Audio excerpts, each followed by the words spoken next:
ជំរាបសួរពុកម៉ែបងប្អូនមកកាន់ Channel ស្រីនេនិទានរាត្រីម្ដងទៀតហើយថ្ងៃនេះនាងខៀវមិនមានប្រិមត្តចែករំលែករឿងមកទេតែមានសាច់រឿងប៉ាត់កើតឡើងលើខ្ញុំតែម្ដងថ្ងៃនេះសូមនិយាយរឿងក្នុងចិត្តហើយណាបងប្អូនតោះរីករាយសន្តាប់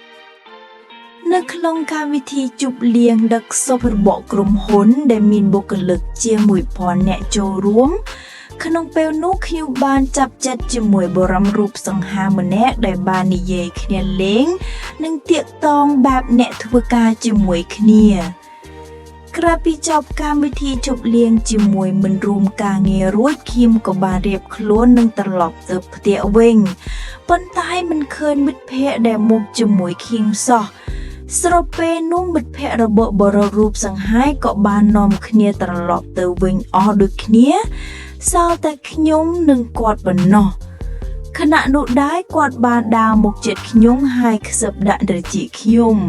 ធ្វើឲ្យខ្ញុំព្រឺសម្បុរខ្ញាក់ខ្ញុំគិតថាតើគេចង់ធ្វើអីនឹងពេលនោះគេបានសួរខ្ញុំថាពេលណាទៅផ្ទះហើយទៅជាមួយអ្នកណាខ្ញុំឆ្លើយថាកំពុងតែចង់ចេញទៅតែមិនឃើញមិត្តដែលមកជាមួយគ្នាសោះគេក៏និយាយទៀតថាចាំខ្ញុំជូនទៅបានអត់ខ្ញុំឆ្លើយវិញថាមិនសមទេដឹងគេតបថាបាទមិនអីទេឲ្យតែព្រមឲ្យខ្ញុំជូនមួយយ៉ាងយប់ហើយនាងទៅម្នាក់ឯងមិនល្អទេដែលមិនឲ្យជីបានមួយយ៉ាងគិតថាជាអ្នកធ្វើការក្រុមហ៊ុនជាមួយគ្នាផងនោះខ្ញុំក៏សម្រេចចិត្តឲ្យគាត់ជូនទៅគាត់ក៏ថាឲ្យចាំបន្តិចគាត់ទៅយកឡានសិនបន្ទាប់មកគាត់បើកឡានមកធ្វើឲ្យខ្ញុំភ្ញាក់ផ្អើលយ៉ាងខ្លាំងដែលគាត់បើកឡានស្ពស់ស៊េរីទំនើបតម្លៃតិចជាង$1000,000នោះទេខ្ញុំសឹងតែឈរស្រឡាំងកាំងទាល់តែគាត់ស៊ីភ្លេចទៅដឹងខ្លួនគ្រាន់តែដើរជិតដល់ឡានទ្វារឡានក៏បើកដោយស្វ័យប្រវត្តិពិតជាអស្ចារ្យមែនពេលចូលក្នុងឡានគាត់ចាក់បទរ៉ូមែនទិកយ៉ាងពីរោះអន្លង់អន្លួចខ្ញុំមានអារម្មណ៍ថាមានសេចក្តីសុខខ្លាំងណាស់ដោយហេតុមិនដែលមានអ្នកណាមកធ្វើបែបនេះនោះទេឡានទំនើបជីខ្ញុំចេះតែមើលនេះមើលនោះទើបឃើញការបុគ្គលិកដែលគាត់ព្យួរជាប់ជាមួយនឹងកញ្ចក់ឆ្លុះខាងក្រៅខ្ញុំក៏ទាញវាមើលទើបដឹងថាគាត់ជានាយកគ្រប់គ្រងសាខាអញ្ចឹងបានមានយ៉ាងនេះមួយសន្ទុះឡានក៏ឈប់នៅចំមុខផ្ទះរបស់ខ្ញុំគាត់ក៏សួរថាផ្ទះហ្នឹងមែនខ្ញុំមកក្បាលទ្វារឡានក៏បើកដោយខ្លួនឯងធ្វើឲ្យខ្ញុំមានអារម្មណ៍មិនអស់ចិត្តសោះថាឆាប់ដល់ផ្ទះម្ល៉េះខ្ញុំក៏ចុះពីឡានហើយនិយាយថាអរគុណហើយដែលបានជូនមកគាត់ក៏តបថាមិនអីទេរាត្រីសួស្ដីពេលមកដល់បន្ទប់ខ្ញុំក៏ចូលទៅងូតទឹកសម្អាតខ្លួនព្រោះបែកញើសជោកតាំងពីថ្ងៃឡើងស្អាតខ្លួនពេលខ្ញុំងូតទីករួចខ្ញុំក៏ដាក់ខ្លួនគេងនៅលើគ្រែដោយពាក់អាវយឺតនិងតែស្លៀកលីអូបណ្ណោះគេងមួយសន្ទុះស្រាប់តែមានសំឡេងសួរខ្ញុំថាមិនទាន់គេងទេខ្ញុំក៏ឆ្លើយយ៉ាងស្រមើស្រមៃដូចជាការពិតបន្តិចដូចយល់សក់បន្តិចថានៅទេបន្ទាប់មកបរិសុសង្ហាម្នាក់នោះក៏ចូលមកដល់ហើយដោះកន្សែងចេញពីខ្លួនដោយនៅសល់តែខ្លួនទទេបណ្ណោះជាមួយនឹងនាគរាជរបស់គាត់នៅកណ្ដាលវាលខ្ញុំសួរថាម៉េចមិនឆ្លៀកខគេឆ្លើយថាជាទំលាប់ទៅហើយព្រោះគេចូលចិត្តគេងបែបនេះខ្ញុំក៏បិទភ្នែកគេងទៅវិញទាំងភាពស្រវល់ខ្លាំងគេក៏ដាក់ខ្លួនគេងមកលើខ្ញុំមានអារម្មណ៍ថាគេចង់ស៊ីអានហើយមើលទៅ តែព្រោះតែស្រវឹងខ្លាំងគ្មានកម្លាំងក្នុងខ្លួនហើយណាមួយគិតថាគ្រាន់តែជាយល់សប្តិប៉ុណ្ណោះពេលនោះខ្ញុំក៏នៅស្ងៀមឲ្យគេវាយលុកតាមចិត្តចុះតែខ្ញុំក៏និយាយថាត្រូវតែប្រើស្រោមណាគេឆ្លើយថាអូខេយីយល់សពសោះនៅឲ្យគេប្រើស្រោមទៀតគេក៏ចាប់ផ្ដើមស្រាតខោលីអូស្ដាងរបស់ខ្ញុំចេញពីខ្លួនហើយស្ទាបអង្អែលកូនភ្នំរបស់ខ្ញុំបឺតជញ្ចក់មាត់របស់ខ្ញុំព្រមទាំងលិតសពសារពាង្គកាយរបស់ខ្ញុំធ្វើឲ្យខ្ញុំស្រាវស្រាវពេញខ្លួនថែមទាំងភាពក្តៅអន្ទះអន្តែងទៀតផងបន្ទាប់មកទៀត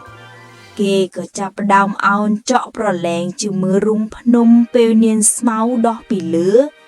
ដូចជាសប្បាយណាស់មើលទៅខ្ញុំរើអាខ្លួនចុះឡើងរមូលដូចអន្ទង់ត្រូវភ្លើងក្តៅដែលភីបស្រាវស្រាប់ពេលនេះខ្ញុំមានអារម្មណ៍ដឹងថារូងភ្នំរបស់ខ្ញុំកំពុងចេញទឹកជន់ចូលទៅហើយពេលនោះខ្ញុំសម្លឹងមើលទៅនិរិទ្ធរបស់គេពេលធ្វើទៅអីក៏ធំយ៉ាងនេះគាត់ក៏បញ្ឈប់ហើយទាញស្រោមយកមកពាក់លើនិរិទ្ធរបស់ខ្លួនដែលកំពុងតែខឹងយ៉ាងរឹងកំព្រើននោះមិនទាន់បានសងសឹកផងពាក់ស្រោមបាត់ពាក់ហើយគេគឺចាប់ផ្ដើមវាយលុកលើរូងភ្នំរបស់ខ្ញុំទាំងគំរោលតែម្ដងប្រហែលមកពីស្ថានភាពស្រវឹងខ្លាំងហើយទើបគាត់មិនថ្នមបន្តិចទាល់តែសោះចំណែកឯខ្ញុំវិញឈឺខ្លាំងស្ទើរតែទ្រាំលែងបានក៏ស្រែកឡើងថាឈឺណាស់បងថ្នមបន្តិចទៅអូនមិនទាន់សមនឹងលបបងទេណាគេក៏និយាយថាទ្រាំទៅបន្តិចទៀតស្រួលលើហើយខ្ញុំនៅតែខំប្រឹងថ្ងរព្រោះឈឺខ្លាំងពេកដោយសារតែនិរិទ្ធដ៏ធំរបស់គេឯគេក៏នៅតែខំប្រឹងបញ្ចូលនិរិទ្ធរបស់គេចូលទៅរោងភ្នំដ៏តូចរបស់ខ្ញុំរហូតទល់តែកប់ដល់គល់ហើយក៏ចាប់ផ្ដើមធ្វើចលនាចេញចូលផ្លាស់ប្ដូរទៅតាមសំឡេងថ្ងោររបស់ខ្ញុំពេលនោះគាត់ក៏ចាប់ផ្ដើមបន្ថែមល្បឿនយ៉ាងញាប់ប្រហែលជាជាង10នាទីគាត់បានឲ្យខ្ញុំឡើងអង្គុយពីលើវិញម្ដងខ្ញុំក៏ចាប់ផ្ដើមចលនារែងដោយតបាល់កិចម្សៅគៀបញាក់រីករាយចុះឡើងទាំងបញ្ចេញសំឡេងធ្ងន់ធ្ងរពេញបន្ទប់ចំណែកដៃរបស់គាត់ក៏មិនទំនេរច្របាច់លេងកូនភ្នំរបស់ខ្ញុំដែលកំពុងតែយកចុះឡើងទៅតាមចង្វាក់រែងត្រកៀករបស់ខ្ញុំក្បាច់នេះធ្វើឲ្យខ្ញុំចាប់តាមស្រួលខ្លាំងដល់ជំនួយកំពូលឡើងពីរដងទៅហើយចេញទឹកកកស្បែកពពុះហូរប្រទាក់ពេញស្មៅពណ៌ខ្មៅគាត់ពិតជាអស្ចារ្យណាស់ផ្ដោក្បាច់ទៀតហើយគឺគាត់ចាប់ទាញខ្ញុំឲ្យលុតជង្គង់វិញម្ដងរួចចាប់តម្រឹងនិរាជចូលប្រដាប់ខ្ញុំពីក្រោយញ៉ាំងកំភុកលាន់ស្នូលចរាព្រោះពេលនេះទឹកឡើងបែកដូចខ្ទិះដូងរអិលព្រុលមិនពិបាកចូលដូចមុនឡើយគាត់ចាប់ត្រគាកខ្ញុំជាប់រួចបុកចូលខ្លាំងគ្មានសំចៃដៃស្រួលណាស់បងបុកថែមទៀតមកកុំឈប់អីបុកឲ្យខ្លាំងមកបងគាត់បានដៃបុករត់តែញាប់ឡើង